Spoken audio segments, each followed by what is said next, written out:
viewers and subscribers, how are you today? Welcome back. So, Ibanya. Yes, my viewers and subscribers, thank you for coming back to my channel. Thank you for subscribing, and I hope you had a blessed Sunday. Now, I'm going to be showing you some highlights of the Jamaica Labour Party conference today. Now take a look. Listen, because we didn't get here by ourselves. There were challenges, there was some balance, and there were two bias. But because the people have a mind to build, the work has been done. Can I hear you give the Lord a shout? We have nothing to be ashamed of, but we have everything to be proud of. Are you a proud Labourite today?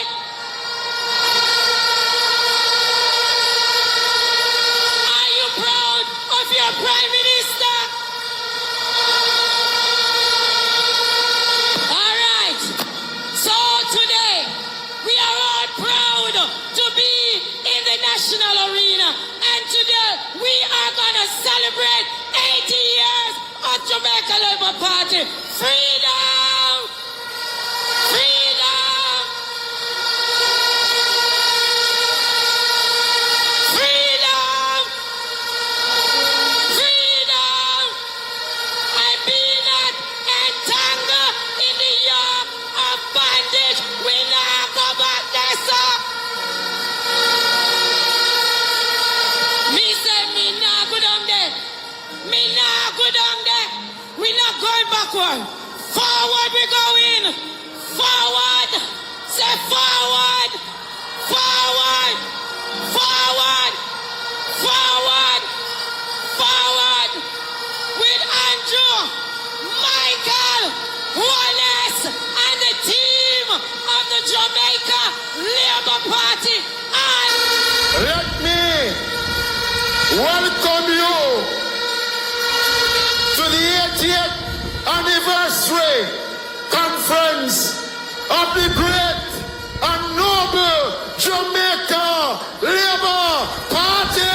We'll and come again. 25 minutes past 11 to advise persons that if you're not close to the arena, don't try and come, because the place sell off with labor rights. It can't. Labor rights. Show a labor rights. Show a labor rights. Show a labor rights. You're looking good today. Let me greet our party leader and Prime Minister, the most Honorable Andrew Michael Owles, Deputy Leaders, Chairman of the party, other officers, I greet you. I am a proud Labourite, one who is blessed to be here standing among you, the supporters of the Jamaica Labour Party. We are led by a leader that is committed to bettering the lives of Jamaican people, especially among our youth. It is under his leadership that when he said he was going to raise the income tax threshold, even when the naysayers say it can't work, under this government led by Andrew Michael Owles, we did it.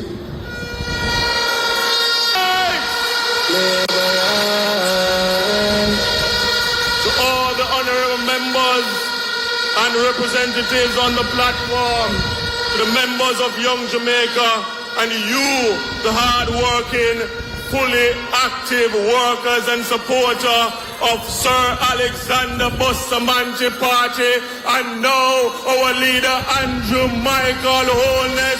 Good morning, Labourites! So Labourites, we know the whole on have a phone, take out on the phone. Make we send a WhatsApp broadcast message, and the message read, the JLP is working and building Jamaica stronger. as young Jamaicans, young labor rights, we have to focus on the prosperity that our government is making for the betterment of our people and for young people, everybody. Again, for another slate of interviews, and the Jamaica Labour Party celebrates 80 years today.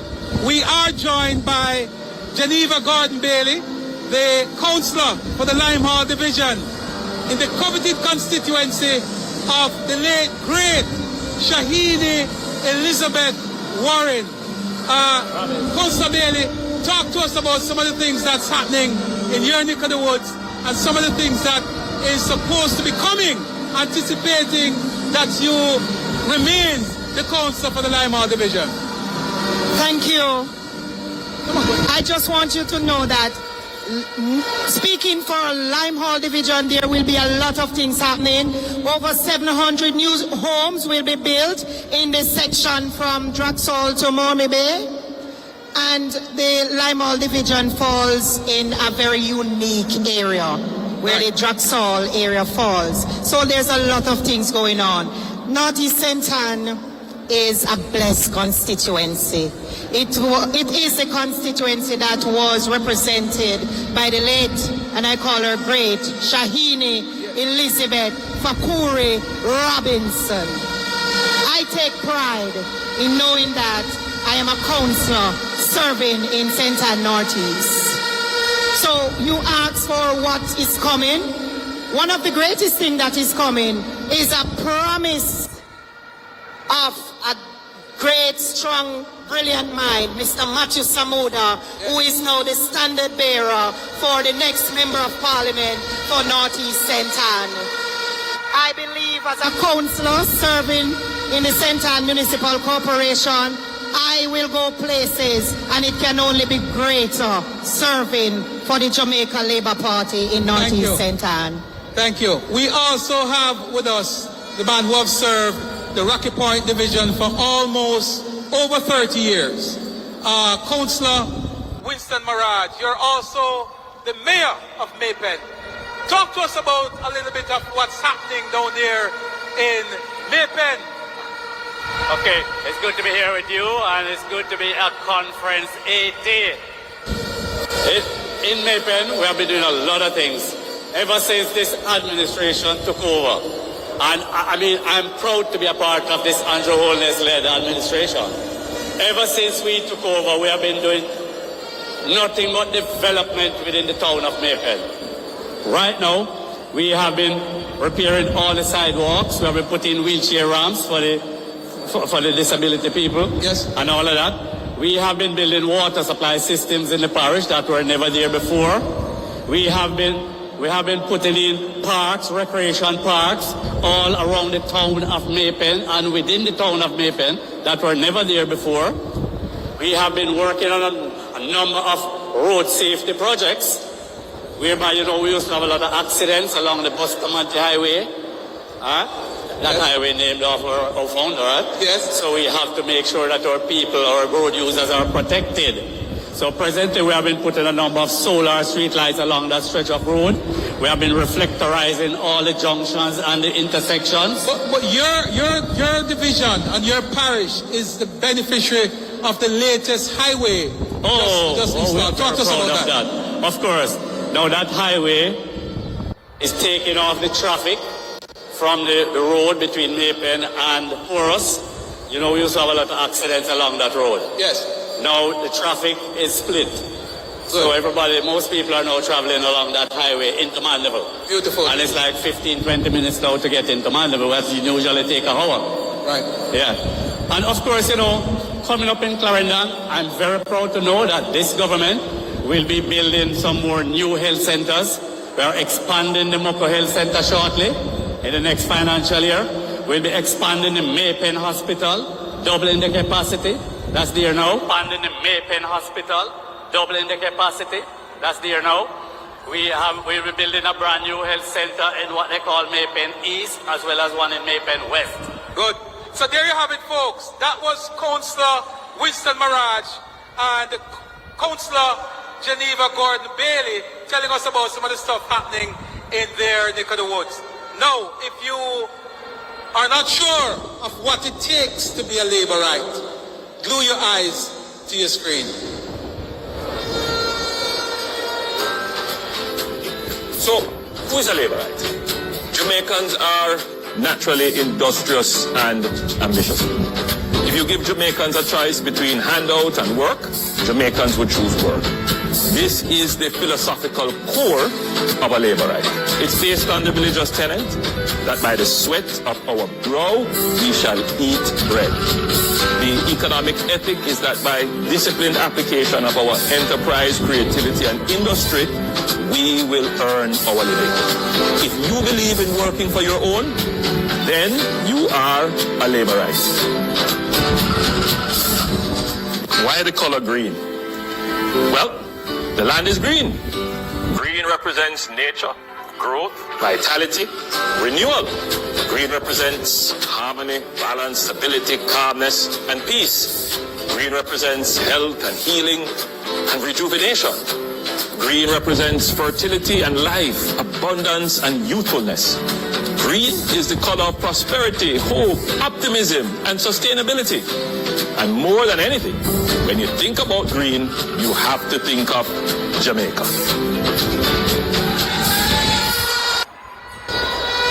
It is indeed an honor to stand here before you today as we reflect on the strides of our government under this leadership of the Jamaica Labour Party.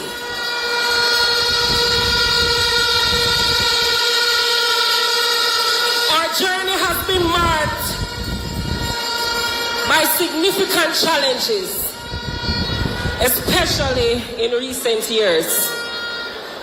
Yet, our commitment to the people of Jamaica remains unwavering. And we are witnessing the great successes of the work of the Jamaica Labour Party under party leader Andrew Michael Holness. JLP. Labourites, our government has been building Jamaica stronger. Exports have increased by 30%, which means more jobs for you. No government has repaired more roads, has built more roads than this government. We are building Jamaica. Whose daughter is this? You know who is our father? Who's your father? It's politics time again. Are you gonna vote now? Jody and Myrie are big on for the future of the upcoming female representative of the party to another who did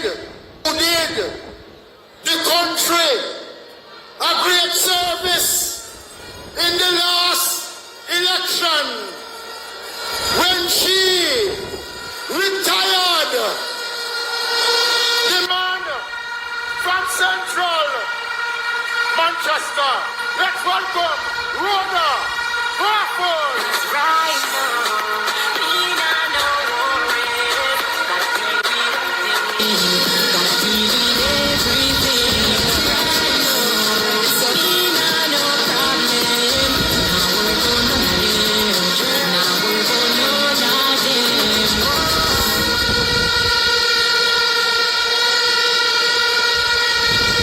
So whatever rights. So whatever rights. Shout, shout, shout, shout, shout.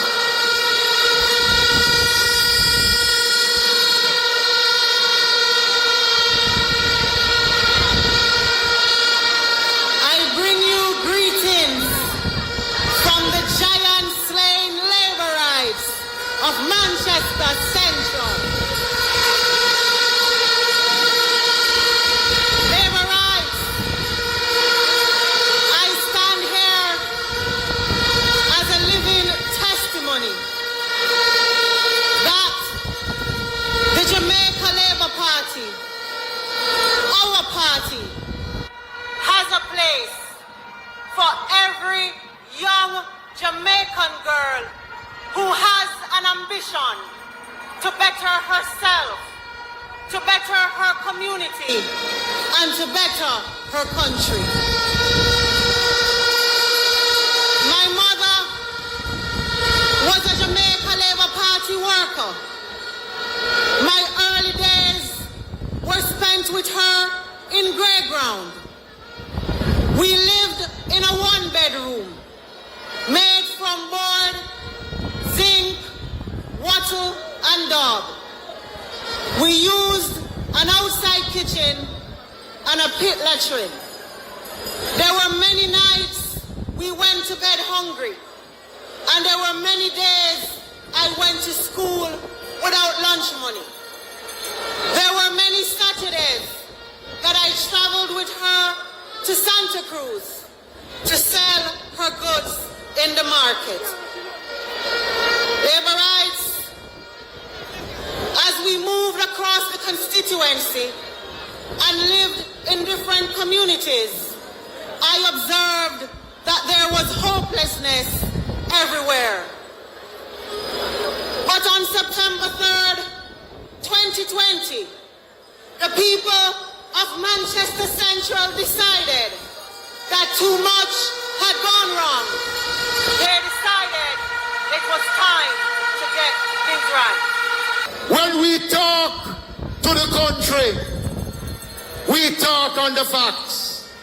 We come with a message of inspiration, message of hope. And we want every man and every woman in this country to understand that in the hands of Andrew Holness and the Jamaica Labour Party, you are safe in the arms of the Jamaica Labour Party. Labor rights. You know, when we took control of the Kingston and St. Andrew Municipal Corporation, we laid out our vision. We said we wanted to create a municipality that was better for all. We wanted the city of Kingston to become, or to be, the pearl of the Antilles and the light of the Caribbean Sea. And we started to pursue that vision. And we had a very clear plan to attain the vision. And today I will just outline a few of our accomplishments in pursuit of that vision. We have done better for the vulnerable in our society and in the municipality. We have constructed the first ever adult transitional facility, the Desmond Mackenzie Transitional Center for Homeless Persons. We have completed the first phase of that facility. It's now currently providing accommodation for 40 homeless persons. But we have already started construction for the second phase. At the completion of the second phase, it will provide accommodation for more than 100 homeless persons. We have also implemented a program for employing homeless persons. The Kingston and St. Andrew Municipal Corporation currently employs homeless persons in various positions. But we intend to expand that program into the private sector. We have already communicated with the private sector for them to consider homeless persons in their employment. That is part of our vision to transition homeless persons into permanent accommodation or residence. We are also making Kingston a greener city. We have supported and supporting and have also created our own initiative to protect our ecosystem and biodiversity. This administration of the council has planted more trees than all the administrations of the PNP put together. Shout, shout, shout, shout, shout.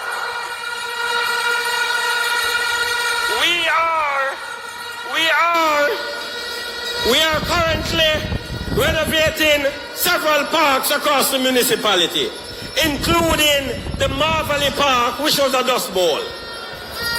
We intend to plant over 100 trees at Marvelly Park alone. And some people might say, you're joking. You can't plant so much trees at Marvelly Park. Well, I have news for you. We have already planted 40. So only 60 more to go. And in a few months, we will complete the 50. The city of Kingston.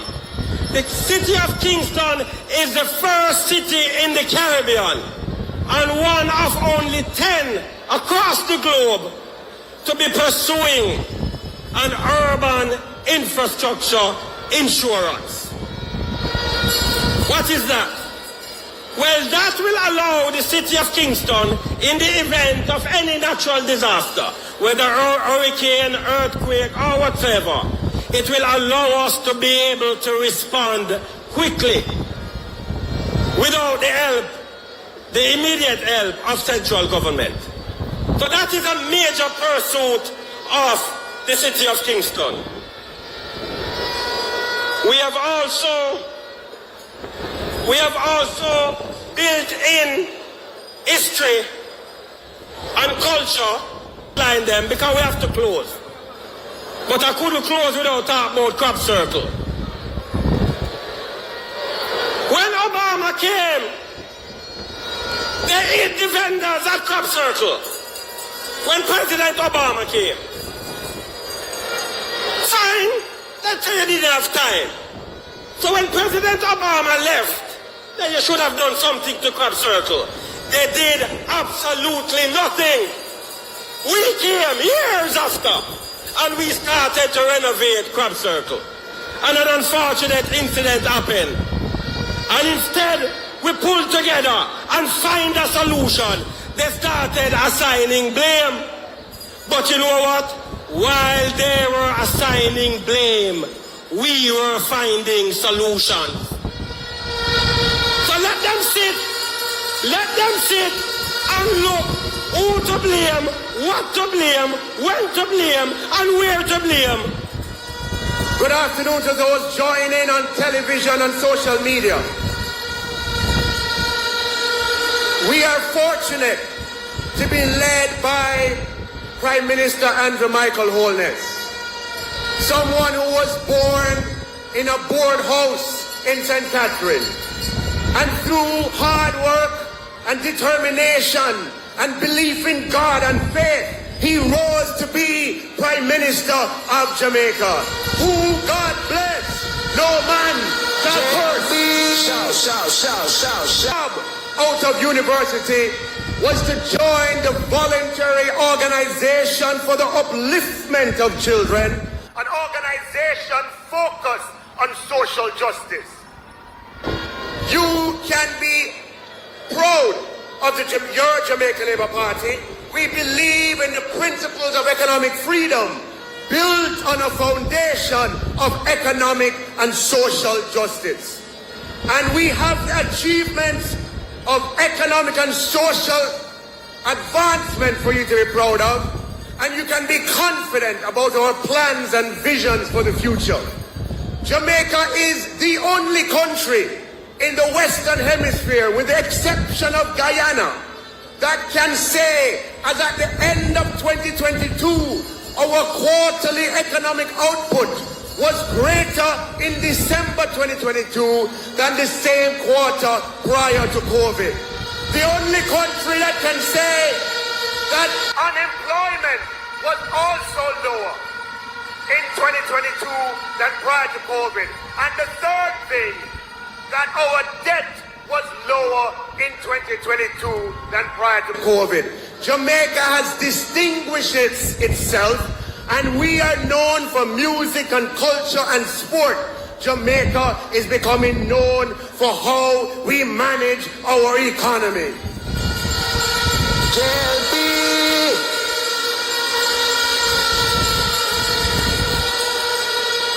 Unemployment was 14% for 25 years. It's now at 4%. We have the most number of persons employed. We raised no taxes in 6 years. We lowered GCT, the only time in history when that has happened. We have brought forth the largest increases in public sector wages. We had the single largest increase in minimum wage of 30%. There was a time that the public service was the largest employer of minimum wage. Not so anymore. Come April, the lowest rung of the lowest scale in the public service will be 30% higher than minimum wage. Shout. Lead reporting.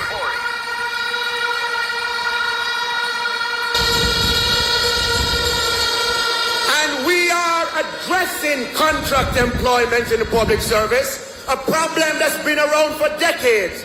We're not just talking about it. In the last 12 months, 927 doctors who had the uncertainty of temporary employment in the public service have been made permanent. We have had 1,000 members, 1,000 civilians in the police force who have been made permanent. We have had 600 cooks in the secondary system, 367 watchmen, 659 caregivers, over 8,000 people in the Ministry of Education. In total, over 10,000 Jamaicans employed in the public service and contract that today are permanent.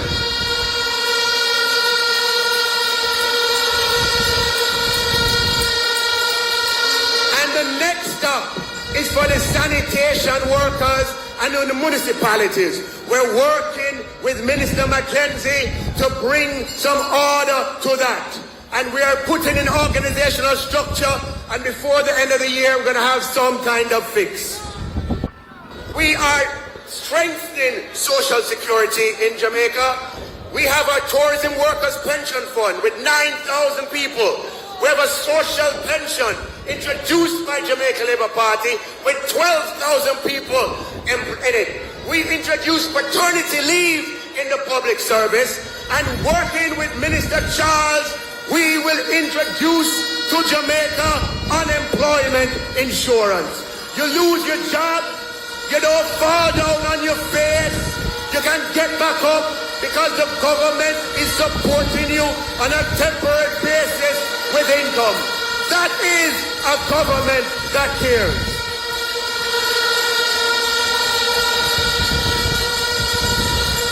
We have intervened to provide support during COVID, the largest social program in our history. We intervened in the energy crisis and supported energy bills, paying 20% of the people at the bottom. We intervened in transportation, and effective January, JUTC fees will be down by 30%. Effective April, JUTC will be down by 50% compared to today. Minister of National Security, Member of Parliament, Dr. S. Chang, to give a report to conference, a brief report to conference. Today I come to you as your General Secretary, but never lost an election, and we will not lose any. Shower, labor rights.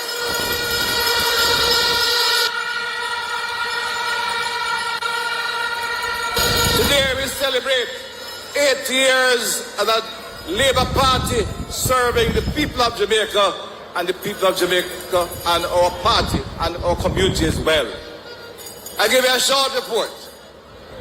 This is our 80th year. When we started, some people start a little bit nervous. Maybe it's the things that looks all right. And my party leader asked me to go on the road. Hear what's happening?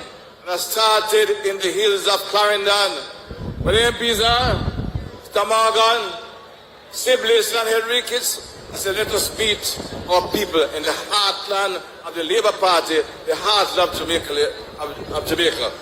And when they called the first meeting, I could come back and say, leader, the people ready. The 3/4 day the road may be bad, but they know we're doing the work. They understand what you're trying to do for this country in building back Jamaica stronger. And we had the first of that over 60-odd gathering of laborites across Jamaica when in Clarendon College in the evening they come and laborite in Clarendon from bank to bank. We flood the place and everybody start get a little bit calmer. Because we say the workers, you who walk in the sun, in the rain, find the voters, carry the message and let Jamaica know Andrew Hall is the leader for today in Jamaica. We continue across the country. When you reach central Manchester, you find the young lady who spoke, wonderful Rhoda Crawford, who knocked out the big man, the giant killer. I hear him run down the south, but I hear another lady down there waiting for him. You have a councillor named Mama Cherry. Say we have put him across him lap and beat him backside one time. Send him home after that permanently. And we go in the center, come west, went to St. James, and there we not have to ask the question. But Homer brought out South St. James and the team supported him and we ram, jam, Antwerp High School and let them understand time the Labour Party workers ready to carry the fight, to restore our credibility and the carry and the owners to victory. Whether it's local, national, otherwise, any election you're going into, we come out victorious. Labour Party say, workers, when school call and bell ring and school call, we're ready to carry home our party to victory. In St. Anne, in the center, it was the same message. Went to St. Anne, we had an MP, she's now in a different place, serving our people with distinction, guiding our youngsters. We put a young man beside me in the seat, and now Northeast St. Anne, legacy of Shaheen Robinson, is again rolling and jumping and singing the song of the Labour Party, everything running right. Today, I can report to the country and to you, the workers, and you can see for yourself, we have to close the door for safety, that the Labour Party is ready and willing, and we send that message to our party leader. I want to say one message, a simple one. In the last few days, some people start talking about correction service, part of national security. The command go in there, and they write a good letter, Ninja man. But I say something come from a man whose name is leader of the opposition, Mr. Mark Golding. I want the country to know, every Labour here to listen carefully. The Labour Party passed a law in 1988 called the Criminal Record Rehabilitation Act. It was the Expungement Act. So you could give every individual, especially young men, a second chance. So him go and serve a time, him come out, go through rehabilitation, him can get to do honest work without a record. That is the greatest thing to prevent recidivism. Because when him leave, him can go back to a normal life. If him don't get that expungement, him might go back to jail. So I see someone write out a letter. Is that same man in 2014 changed the law so a lot of Jamaicans who made a little mistake can't get no expungement? I have men in Montego Bay, him come out, him start a taxi service, him don't want to go back to jail, but him can't get him license because the man changed the law so him can't get expungement. I'm sure there are laborers in this room who have that problem. Family, son, daughter, they do a little thing, well, not right, but they pay the price. And Labour Party say you can get a second chance. The same man who I talk now is the one who cut the chance and you can't get a second chance. We believe in comprehensive security. We believe in comprehensive law enforcement. We give people a second chance, but also we prepare the police to find them when they commit the wrong. And we give the police the tools, the legislation. We have built more police stations than any other government in the history of the country. We provide the police officers with proper motor vehicles. It's them on the road, a fleet of cars to ensure that the police can protect and serve. We have recruited some 5,000 police officers and added nearly 3,000 to the force because we believe in protecting and serving the people of Jamaica. This Labour Party is built on service. We started in the cane fields of Jamaica, in the waterfront, the Bellevue Hospital workers.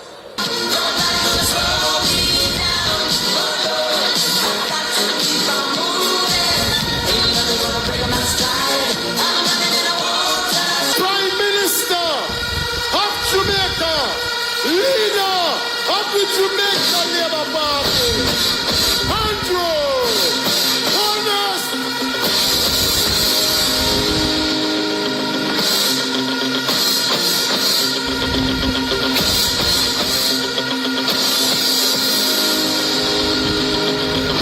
Rising up, back on the street.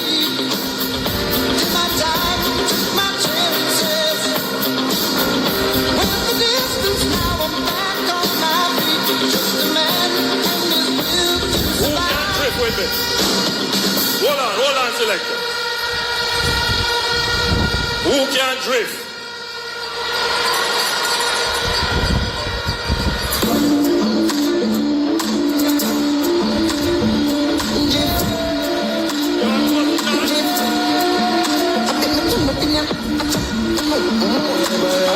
JLP, shout.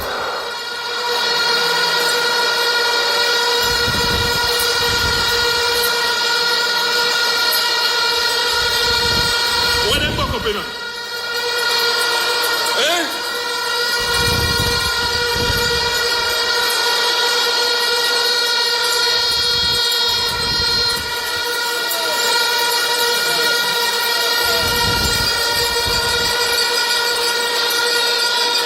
I want to thank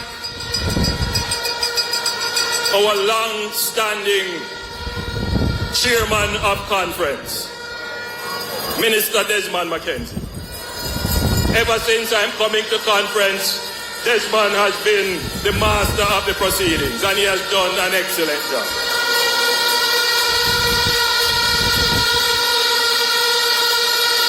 Allow me to acknowledge the party chairman and the general secretary and the party secretariat who have been doing an amazing job in organizing the party at the unit level of the party. But most of all, I want to thank you, and you pretty girl, and you,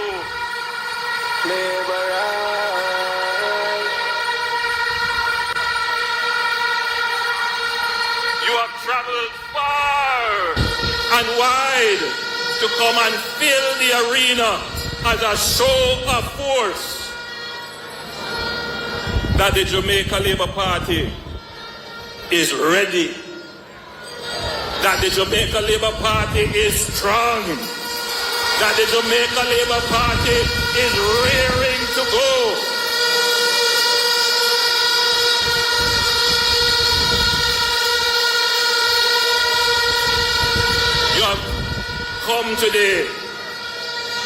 You have come today to say to Jamaica, we are ready to build a stronger Jamaica for all. So some information. So when you go back to your constituency, you can explain to the people who stand on the sidelines and say, where you go a conference for? Where you learn? Where you get? Well, when you come to a Jamaica Labour Party meeting, you leave with more knowledge, wisdom and understanding than when you came. We feed our people with correct and truthful and valuable information, and it therefore makes you a better citizen. This year, Jamaica celebrates 79 years of universal adult suffrage. You know what that means? It is 75 years now since any Jamaican, from any race, from any class, of any color, once you're over 18 and a few other requirements, you have the right to vote. 79 years. You know what that makes us? I keep saying it and it has not yet been challenged. Jamaica is the oldest black continuous democracy in the world. Jamaica is the oldest black democracy in the world. You have helped to keep that tradition. It is you who have made our democracy possible. When you jump on the bus, take your taxi, pay your own way, you come to conference, you are the people who make Jamaican democracy strong and vibrant. You make us stronger. You make me stronger. Come on. Say, you make me stronger.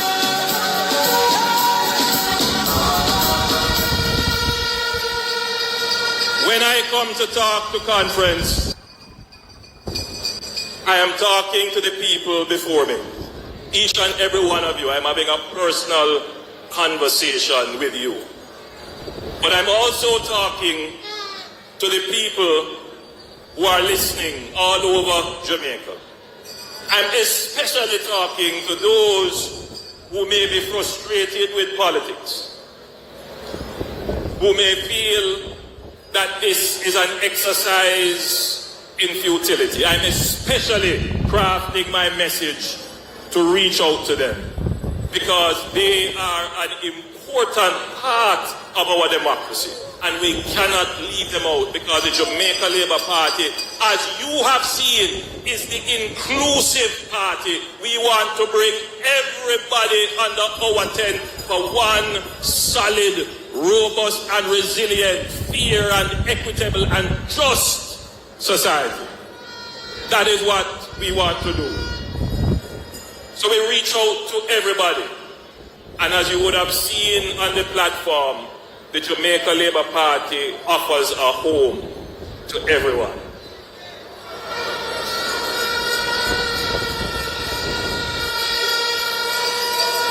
So allow me to acknowledge our Jamaicans in the diaspora who are listening, and many of them are listening. But allow me as well to acknowledge the members of the diplomatic corps who are here. As a small country with an open economy and an open society, Jamaica supports the cooperative system of nations, and we will do our part. As a small country with an open economy and an open society, Jamaica supports the cooperative system of nations, and we will do our part to make the world a better place.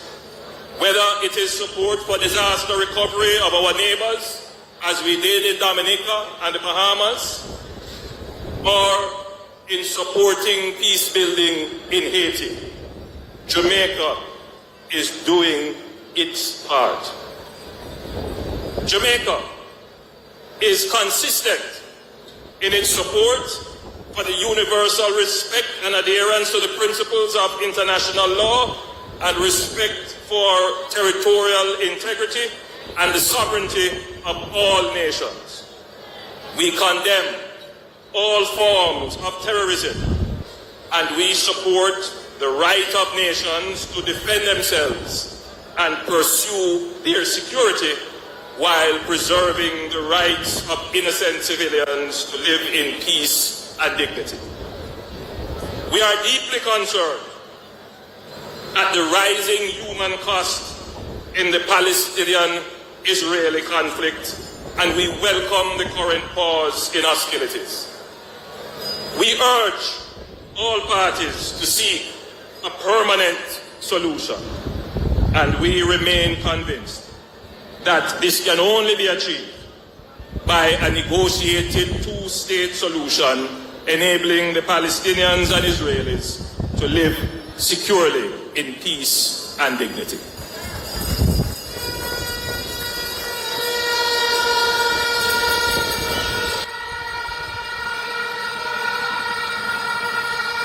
Jamaica continues to be a reasonable and rational voice in international fora. We continue to lead global initiatives and treaties, whether in trade, finance, or climate change.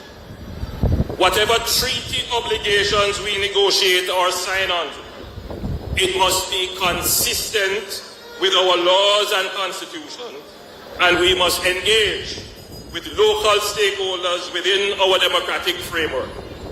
This has been our approach, even as it is that we are determined and committed to ensure that our local financial system is robustly compliant with the International Financial System Financial Action Task Force recommendations for anti-money laundering and other illicit activities.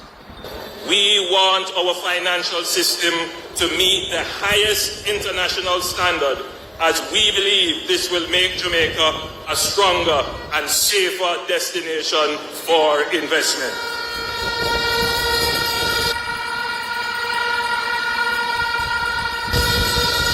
So it is with the Samoa Treaty. We believe that the trade and economic opportunities it presents will be beneficial for Jamaica. And as we pursue these opportunities, we must engage, explain, and reassure our stakeholders of the various provisions in place to respect our values and laws as a sovereign country. I know the Minister of Foreign Affairs has already started the process of engaging our stakeholders. Now, labor rights, Jamaicans listening, we don't always bring these issues to our conference, but it is important that our political platform is broadened to treat with some of these crucial issues. Issues such as climate change. This is not only about the emission of carbon. This is also about climate justice. Have you noticed that the time is getting hotter? 2 years ago we recorded the hottest time in Jamaica. Have you noticed that the sea level is rising? That some of our roads are being threatened? That some areas where you had land before, land not there anymore? Have you noticed that our rainfall patterns have changed? It used to be that most rain fell in the northeastern end of the island. Portland used to get the most rain. In the last 8 or so years, it changed. The northwestern end of the island gets the most rain. Have you noticed that almost every year I have to come to Parliament and give a report about damage as a result of a weather event? That is because of climate change. You may not feel it's a big issue, but it is a big issue for the government. Because as these things happen, we have to find more money. And where is that money going to come from if there is a catastrophe or a disaster? Well, Your government has taken this issue and we are dealing with it in a smart way. We have never had to borrow to deal with any issue of natural disaster since we have been government.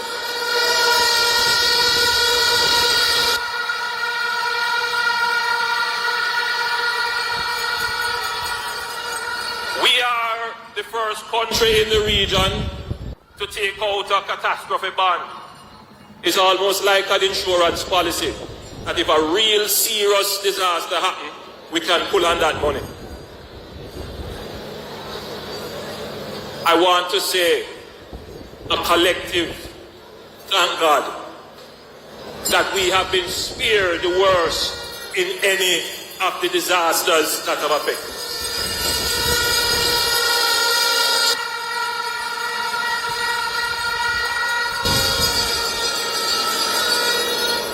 And Jamaica, as a small country, we continue to do our part to reduce the effect of climate change. I don't know how many of you saw it, but Jamaica recently put out a procurement for 100 megawatts of renewable electricity, replacing our old carbon-based generation for electricity. Big step.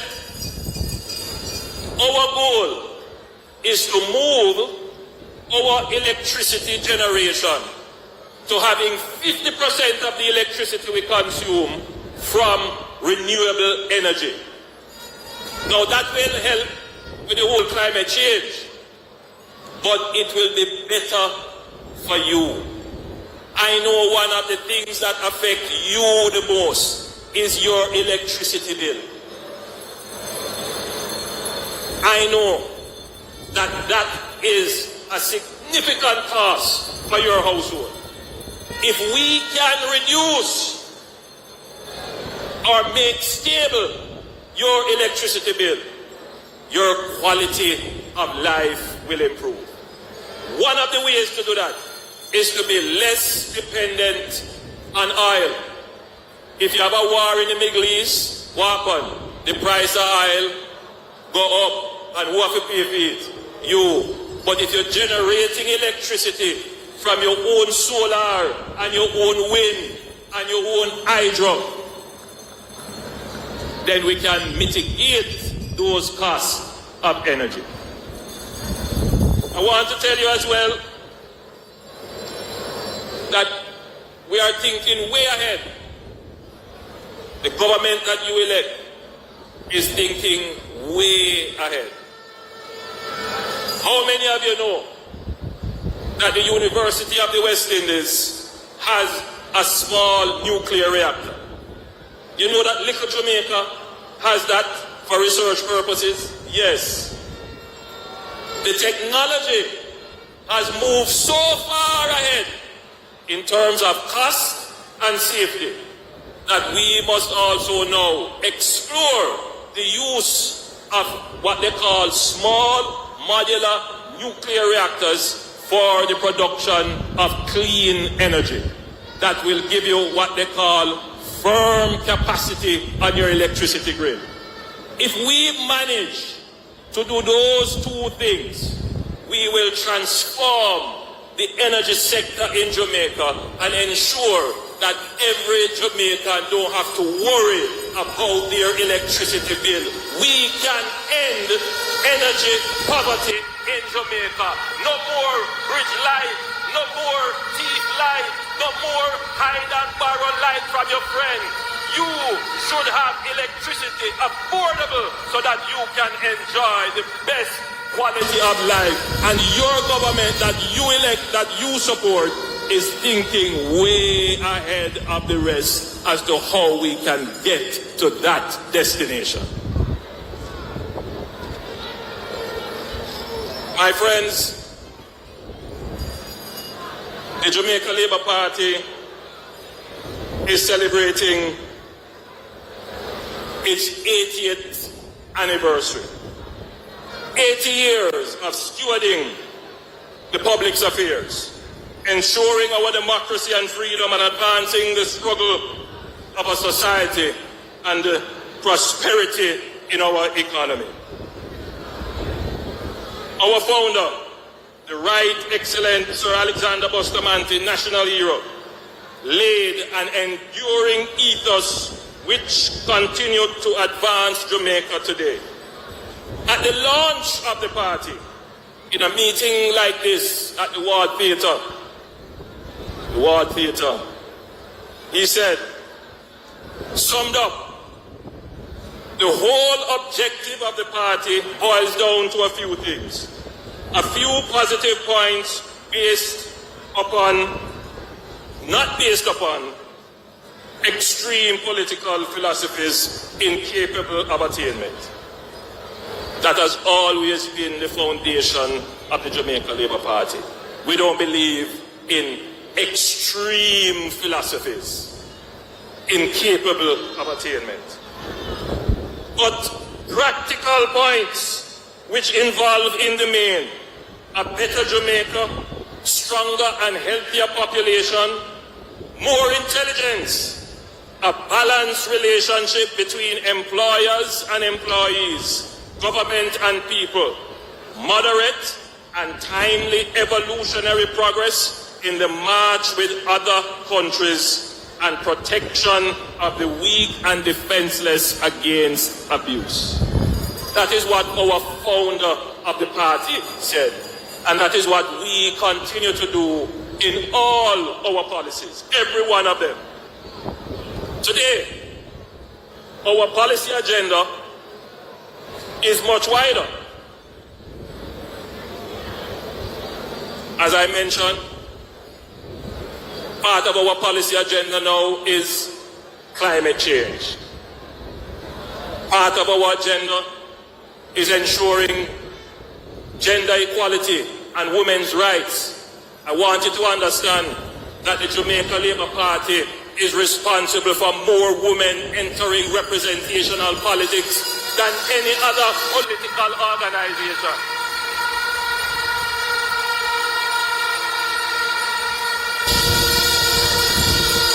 And it wasn't by accident.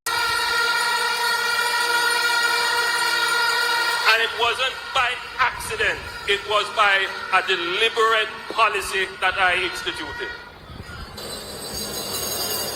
Constitutional reform. We have brought that onto our policy agenda. They've been talking about it for how many years? And the moment I start to do it, all kind of problems. They had how many years to do it, they never touch it. But me go take it all now, and it's bare argument. But we're still getting it done. I don't watch the noise in the market. I watch the results that we produce. I want to commend Minister Malahoo Ford, who has been given this specific charge to move our nation to the next step, that of becoming a republic. We have brought on in a serious way onto the policy platform the digitalization of the country. Our national ID, bringing more services online. We are putting in place GovNet. When you drive around Kingston, you see them digging up some road lanes, some cables. That is bringing in more broadband so that all public sector entities can be on the internet so that you can access them virtually. We are putting in the new broadband system where we are going to increase broadband internet access all over Jamaica. Almost everyone here use cell phone. Cell phone costs a lot. Data costs a lot. For you to get information, you're going to need to be able to afford data. And for us to make data available, we have to make it accessible right across Jamaica at a reasonable price. And that is why we are doing this national broadband network. We have taken that agenda on, transforming Jamaica in ways that are meaningful for the people. Recovery stronger. Oh yes, my people stronger. All right. We have done the most for the environment than any other government. All you hear them talking. We are the government that have declared more areas protected and have designated more areas, including the cockpit country. No other administration has done what we have done. Still far to go, but don't deny the work that we have done with the environment agenda. Education reform, my pet subject. We are going to transform the Jamaican education system. All of you sitting here have children in school, and some of you are of school age. You know what my greatest worry is? My greatest worry is that our education system is not producing enough of the human resources we need to support the development of the country. That's my greatest worry. And we are seeing it happening now. As the economy is growing, it is growing past the labor force that we have. And that is why we put in place the Education Transformation Task Force to study the problem. And they have given us the report, and we are about to execute upon that now.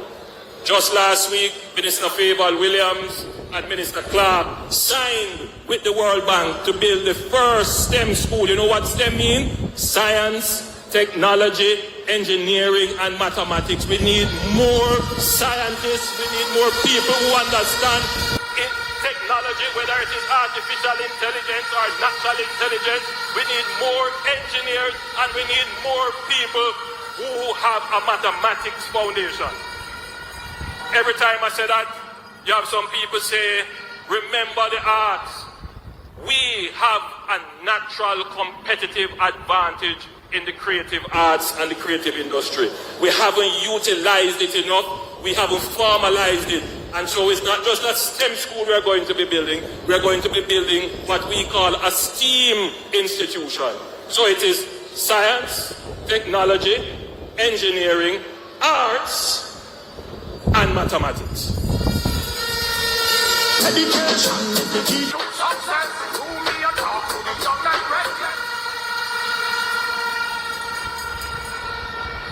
No matter how much house I hand over, no matter how much groundbreaking I go, people still say, boy, I can't get no house.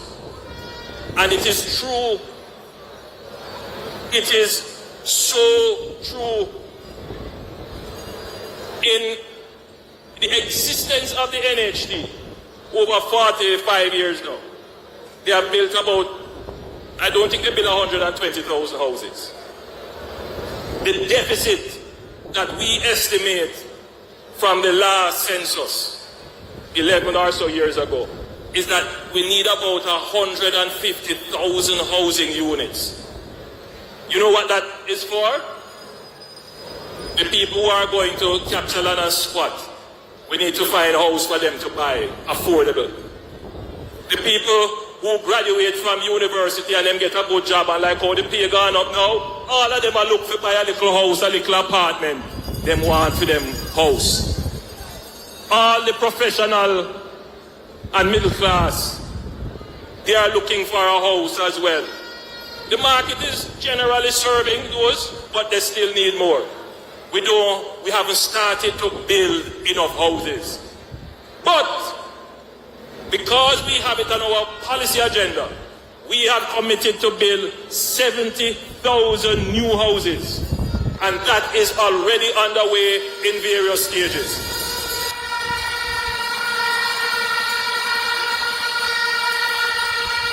All around Jamaica, we start building houses. If you look at Bernard Lodge, a massive house is going to go there. You're going to get between 10 and 15,000 houses in Bernard Lodge, which has started construction. Just go over there and look. When you talk about security, a sore subject that is always on our policy agenda, what are the things that we have done? For decades, they have been talking about the transformation of the police force. You see our police force today? Transformed. Man commit gruesome murder, and within days he's found. No matter where him think him can hide, we now have invested heavily in the technology. We have built the partnerships. We have bought the equipment. We have trained our policemen in forensic. We have trained them in investigation, and they will find you wherever you are when you have committed a crime. But I want to tell you that we need to do more in preventing the crimes from happening. And that is why we are increasing the penalties for some of these gruesome crimes. It is always a puzzle to me that there are some people who want us to be soft on crime. There are those who have no sympathy for the victims. It would appear that they have more concern about the perpetrator. We must protect the innocent citizens of our country. We must support the victims of crime. We must never give any preference or any preferential treatment to the criminals.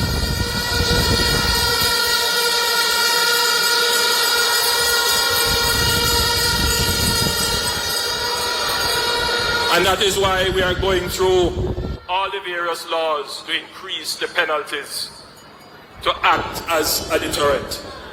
There are some who say that arresting people and locking them up is not a deterrent. You know, Jamaica has probably the lowest incarceration rate in the Caribbean. The lowest.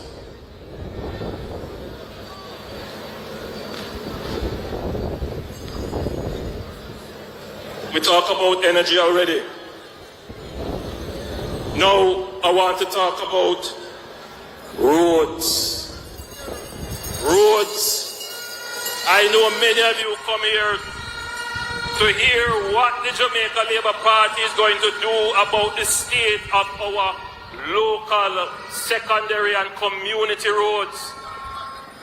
Minister Montague went on and on to hear what the Jamaica Labour Party is going to do about the state of our local, secondary and community roads. Minister Montague went on and on and on. I thought he was the Minister of Economic Growth and Job Creation, telling you about all the wonderful highways we are building. But I know that local roads are a sore point, very sore point. And that is why we have allocated 40 billion Jamaican dollars over the next two projects. 40 billion Jamaican dollars over the next two projects. $40 billion. And we're going to divide that $40 billion in half. We're going to spend in the first year $20 billion divided equally per constituency. And we are going to fix the local roads in your area.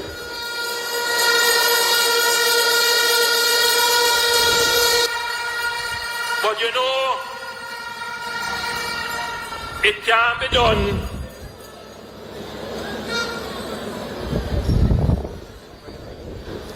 Thank you, Deputy Chairman. It can't be done just so. It have to go through public investment, then it go through something called procurement, and then after procurement, then it go to the contractor have to take it over, and then it gets done. So all of that will take a little time.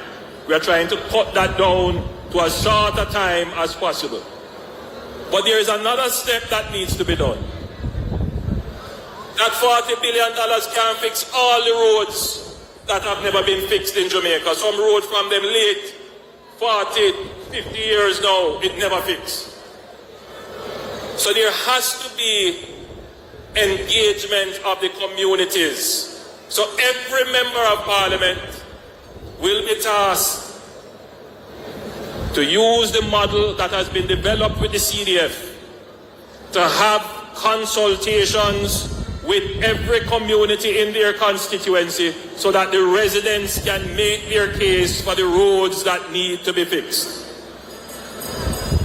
Every member of parliament should take this opportunity to engage with their constituents in having a reasonable and rational discussion about which road is going to be repaired in the first phase of this project.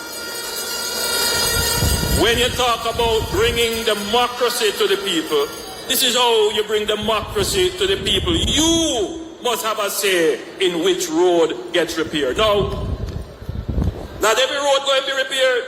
Some road not going to be, but a lot of them will be. But you should have your say, nevertheless, about your road being prepared.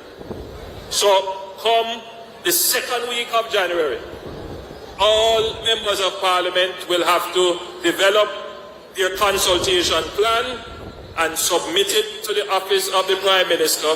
We are going to monitor and review that the consultations are taking place.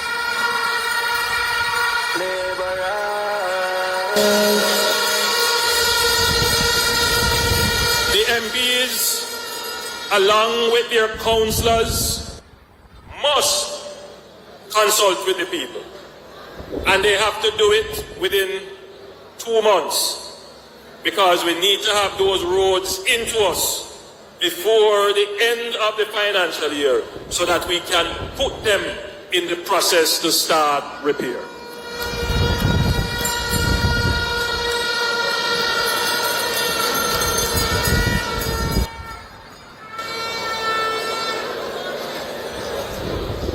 Public transportation. I know a lot of you have it hard out there. The buses, the taxis, the struggle to get to work. And when you get to work, you're tired and upset. I know, I get the complaints. So between Minister Clark and Minister Vaz, we have a plan to bring over 300 buses into the JUTC.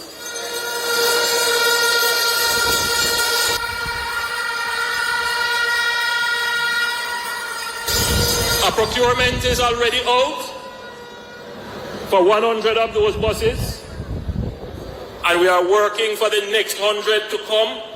Hopefully we can get that in the next fiscal year, and then the other 100. We are not just going to buy diesel bus. There will be some diesel bus. But we are looking to change out the technology. We are going to be buying buses that use what they call compressed natural gas. It's cheaper to use, easier to maintain. You get a longer service life. We're going to buy electric buses as well. But you know, a lot of other things in Jamaica. But a lot of other things in Jamaica. Somehow, the diesel get missing.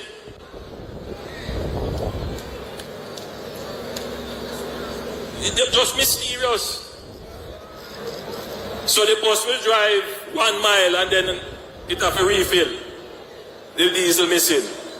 You can't do that with CNG. You can't do that with electric bus. So you know how much money you will save as taxpayers by changing out the buses.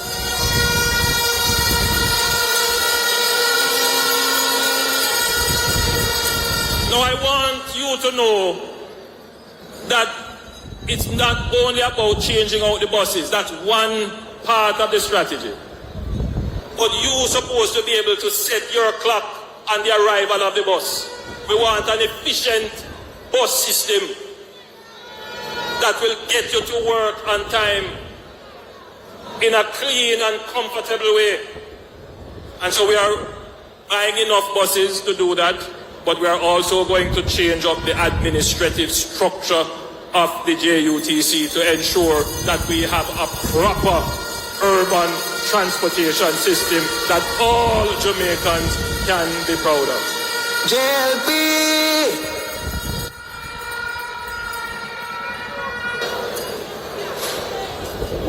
pains my heart to see the videos of our gullies inundated with rubbish and plastics and all kinds of things. It pains my heart to drive on the streets and see garbage all over the place. It's not good. And every one of us as Jamaicans must take personal responsibility. So I use the platform of the Jamaica Labour Party conference to call upon the people who are the green people, the environmentally friendly people, that every one of you have a duty to keep your environment clean.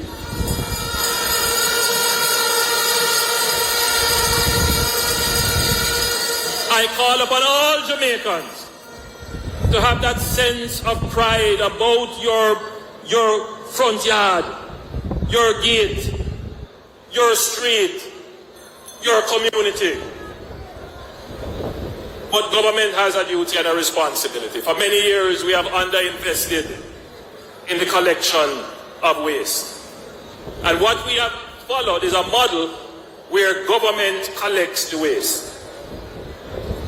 In most countries, services that can be provided by the private sector is contracted out.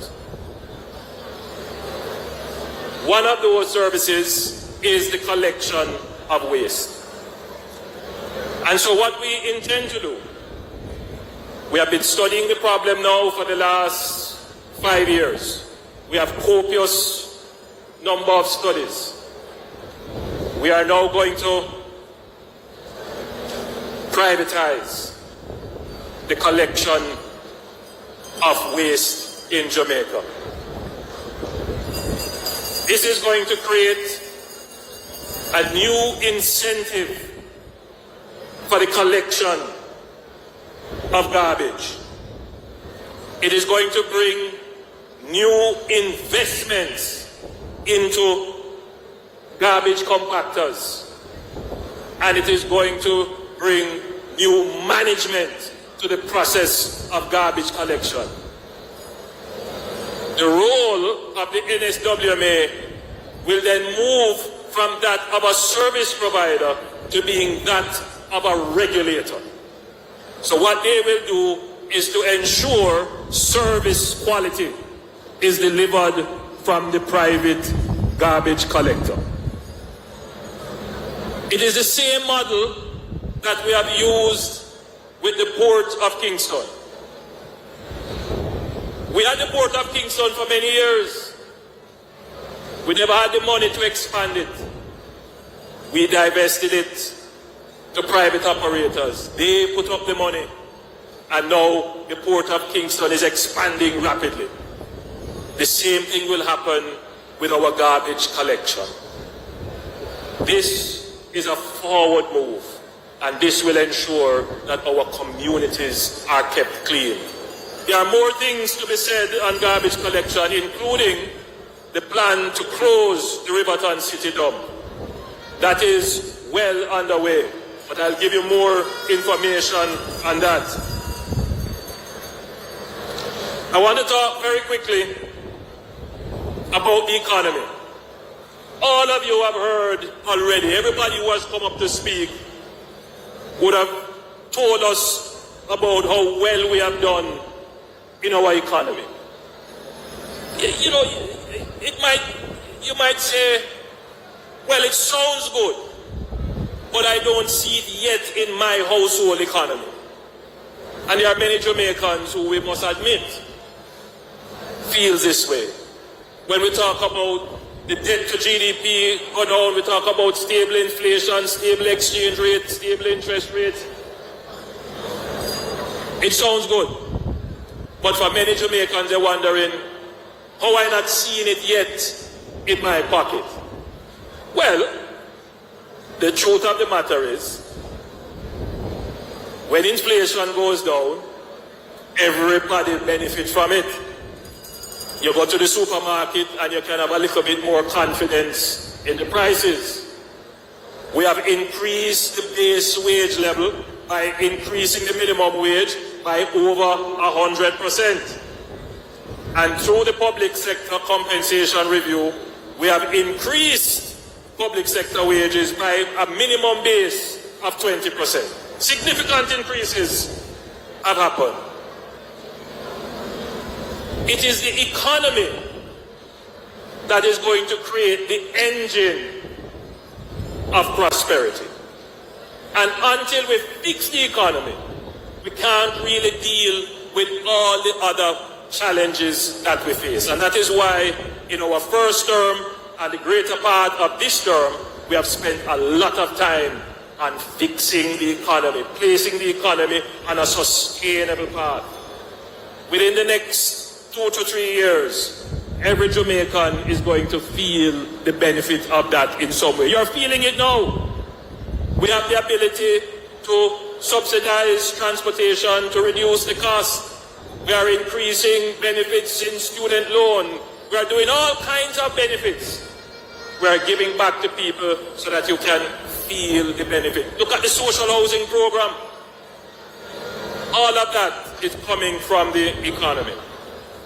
The biggest give back when the economy does well is employment. Jamaica is experiencing its lowest level of unemployment in the history of Jamaica. Shout, shout, shout, shout, shout. So more Jamaicans now have jobs than at any other time in our history. What more could anyone ask for? When you have job, you get income. You get income, you can buy the amenities of life, you can save, you can invest, you can own property as a result, and you're on the path to prosperity. And so more Jamaicans, by virtue of being employed, is on the path to prosperity. But what is the next mission? What is the next mission for you? We have, by and large, put Jamaica on the path to economic prosperity. The next mission is to put Jamaica on the path to productivity and peace. I want every labourite to remember that. When we started in 2016, we said we are going to build a partnership for prosperity. The new mission for the Jamaica Labour Party is to build a partnership for productivity and peace.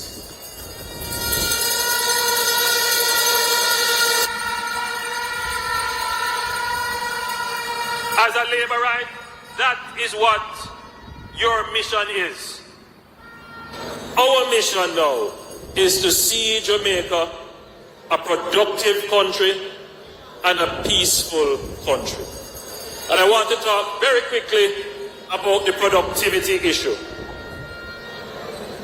All the salary increases that we are giving in the public sector, there are two things that threaten it. The first is inflation. If we don't manage inflation, the increased salary don't mean nothing.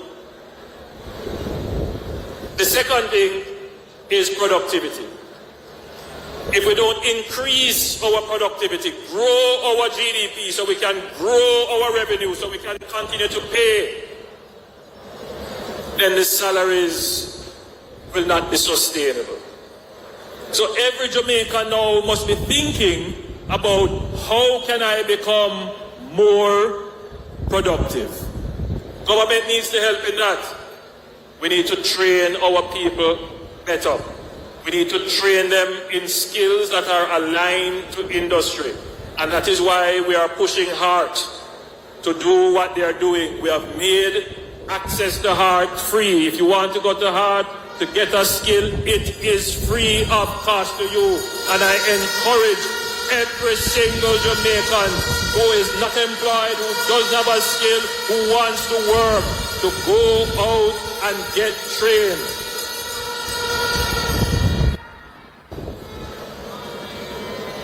The last thing I want to talk to you about is peace.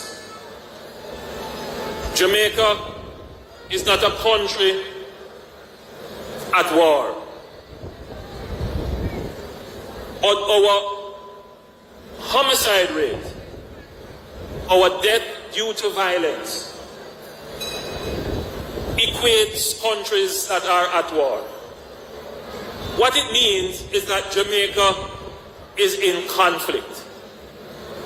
And who are we in conflict with?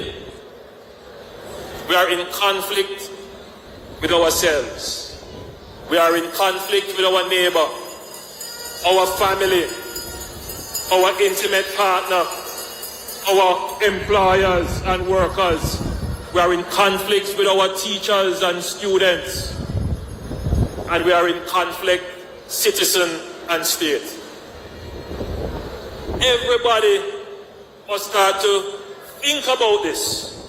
We cannot continue to be a society in conflict with ourselves. If it is one thing, therefore, that this administration must do, starting in this term and for the next term, is to put measures in place to deal with the unabated violence that is like a disease, like an epidemic in our society.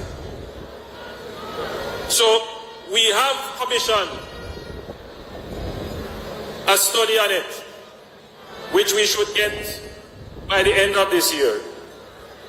And when that study comes in, we are going to reorganize the government to create and bring all the agencies that deal with families, communities, social development, parenting. We're going to bring all of them together under one ministry. I'm thinking of calling it the Ministry of Peace and Human Development, but maybe that won't be the name. But we need a ministry that is focused on reducing the level of violence in our society. Violence is at an intolerable level, and it is changing the character and nature of the Jamaican people. It is reducing the quality of our lives, and it is making us aggressive with each other. But violence comes at great economic cost. If we can reduce violence in our society, we reduce our healthcare bill, we reduce our policing and security needs, and we increase our creativity and social well-being. So yes, this government is going to take a deliberate and focused approach to violence. My friends, next year, at a date to be announced,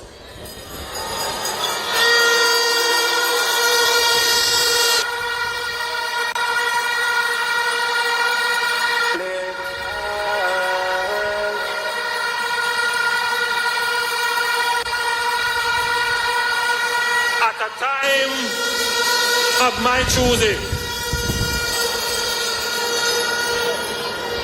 we will be going back to the people on the local government election.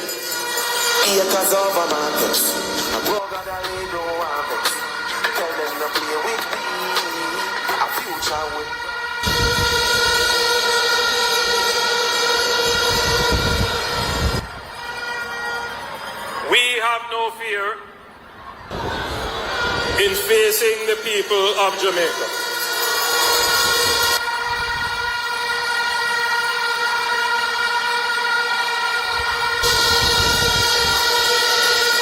We believe in the people of Jamaica. We know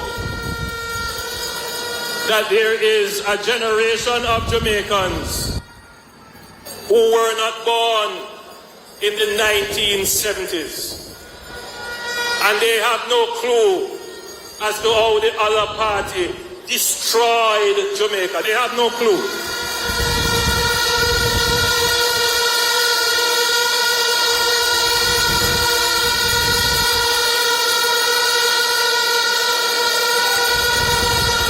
There is a generation born in the 90s and the early 2000s. They have no clue as to how the 18 and a half years of the PNP destroyed Jamaica. Jamaica, them can't hold me again. Can't hold me again. Bad mind can't hold me again. Can't hold me again. And so we know we have a task to educate them. It's a long time that I have not gone into what I call the historical politics, so that the full context of where we are today is understood. Our young people need to appreciate how far we are coming from and what we had to struggle against, so that they can understand what we have achieved today and how we have transformed Jamaica into the gem of the Caribbean. History we're making up. History we're making up here. Above yourself, try your feet. Sorry, please. Fuck your pen.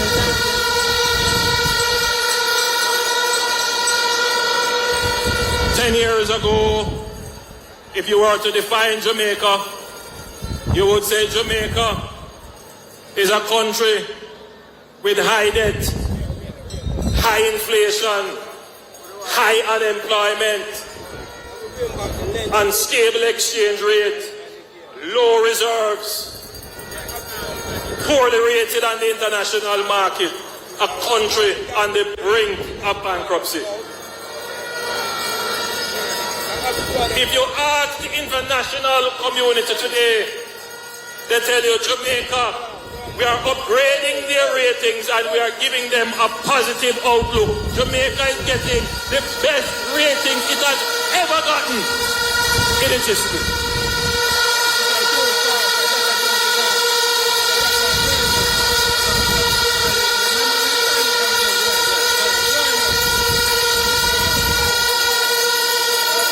That is not an achievement that should be ignored.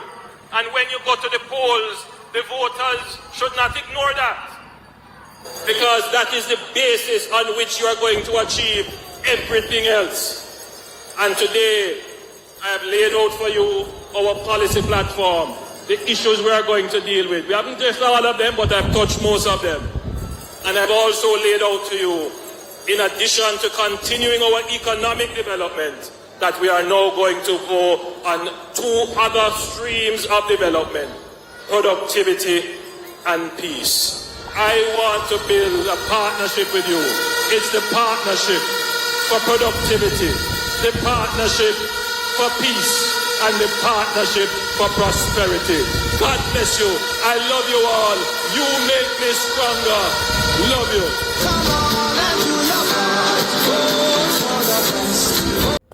Yes, my viewers and subscribers, I'm back again. No. First of all, I want to say thank you to my new subscribers. Thank you so much for participating in my comments. Thanks for coming to my channel, Ibania. And we are here to give the latest in news and updates. So, my people, as stated before, I just gave you a brief highlight on what was what was done in the JLP conference today. No, I'm not here to bash anybody, because I'm not neither J nor P. I'm one of those that are on the sidelines, and I'm going to be honest with you, because I'm looking to see what is going to happen with my future and my kids' future. I'm not going to just jump and vote for something that I'm not sure about, right?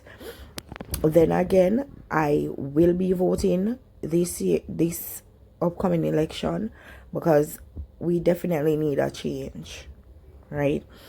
So what do you think, guys? Give me your views and your comments, right? To each his own. I'm not here to be steadfast in one party. I'm here to bring out the nonsense, to highlight you guys on what's happening, give you up-to-date news, right? So as stated before, live good, be peaceful, don't make the election be a bloody one. We just want peace. You understand? If we just can go out and vote for respective parties without any incident, that would be awesome, right? I will also give some little tips on my views on the conference today, because I see some things that I would love to speak about, because boy, some lie did I tell still, but as me say, I'm gonna give my views, and when me give my views, you give yours. All right, I'm here to give everybody a platform to speak. So my viewers and some unsubscribers, so sorry, thanks for making it Ibania. Thank you for subscribing. Don't forget to hit the like, comment. I definitely want to read your comments, and share, right? Hit the notification bell, and if you are first time viewer of my channel, don't forget to subscribe, and also give your comments as well. I'm here as an open platform for everybody comments. Okay, I don't want any negativity on my channel. You are able to speak your mind freely, but I don't want any negativity on my channel. So if you're coming here with your negative comments, take it somewhere else. All right, big up yourself.